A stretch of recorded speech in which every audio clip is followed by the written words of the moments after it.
অনেকে রোজা রাখে কিন্তু নামাজ পড়ে না, তাদের সম্পর্কে কি বলবেন? রোজা রাখে কিন্তু নামাজ পড়ে না, এদের সম্পর্কে বলবো তারা লুঙ্গি খুলে পাগড়ি বাঁধছে।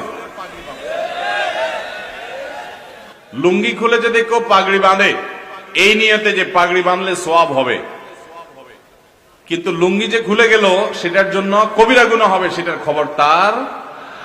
ঠিক একই ভাবে রমজানের রোজা রাখলে সওয়াব হবে, ফরজ আদায় হবে, কিন্তু এর চাইতে বড় ফরজ হলো 5 ওয়াক্ত নামাজ। তা আপনি সেটাই যদি বাদ দিয়ে দেন তাহলে এই রোজা রাখলেন, তাহলে এর চাইতে বড়টা বাদ দিয়ে আপনি কম গুরুত্বপূর্ণটা করলেন। ওইটার তুলনায় এটাও ফরজ, কিন্তু ওইটার চাইতে কম গুরুত্বপূর্ণটারে গুরুত্ব দিলেন, আসলটারে গুরুত্ব দিলেন না। আপনি পাগড়ি পরার গুরুত্ব বুঝলেন কিন্তু লুঙ্গি পরার গুরুত্বটা বুঝলেন না। আল্লাহ আমাদেরকে লুঙ্গি পরার গুরুত্ব বুঝার তৌফিক দান করুন, নামাজের গুরুত্ব বুঝার